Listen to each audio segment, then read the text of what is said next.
हिमाचल डूबता रहा लेकिन दिल्ली और शिमला खामोश रहे। डॉक्टर राम मनोहर लोहिया ने कहा था कि अगर सड़कें खामोश रहेंगी तो संसद आवारा हो जाएगी। आज हिमाचल इस सच्चाई को अपनी आंखों से देख रहा है। इस बार संसद का मॉनसून सत्र 120 घंटे का होना था। लोकसभा चली केवल 37 घंटे और राज्यसभा केवल 47 घंटे। और इन घंटों में हिमाचल की आपदा पर चर्चा का समय कितना मिला? एक पल भी नहीं। हैरानी यहाँ और गहरी हो जाती है। हिमाचल से लोकसभा में 4 और राज्यसभा में 3 सांसद हैं। 7 लोग जिनकी सबसे बड़ी जिम्मेदारी थी कि हिमाचल के गांव-गांव में फैली तबाही की गूंज संसद तक पहुंचे। मगर हुआ क्या? कंगना रनौत ने मंडी का नाम जरूर लिया, इतना कहा कि केंद्र से पैसा आ रहा है और राज्य सरकार उसे मान्यता नहीं दे रही है।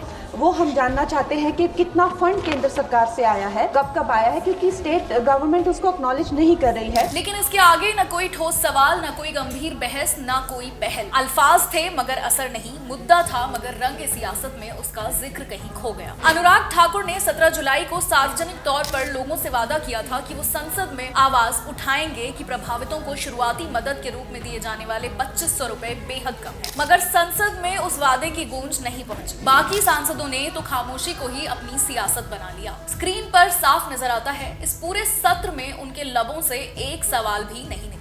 मानो जिस हिमाचल ने उन्हें चुनकर दिल्ली भेजा उसकी तबाही उनके जहन का हिस्सा ही। शिमला की हालिया विधानसभा सत्र की दास्तां भी कम शर्मनाक नहीं है। जब हिमाचल को राहत और पुनर्वास पर गंभीर बातचीत और हल निकालने वाली चर्चा चाहिए थी, तब वहां हर रोज वॉकआउट और आरोप प्रत्यारोप ही होते रहे। जब पहाड़ों के घर मलबे में दब रहे थे, तब पहाड़ों की आवाज संसद और विधानसभा में क्यों नहीं गूंजी? आज जरूरत है कि आपकी ये निराशा आपके चुने हुए नेताओं तक पहुंचे, ताकि उन्हें ये याद दिलाया जा सके कि वो आपके भरोसे पर बैठे हैं और ये भरोसा अब हिलने लगा है।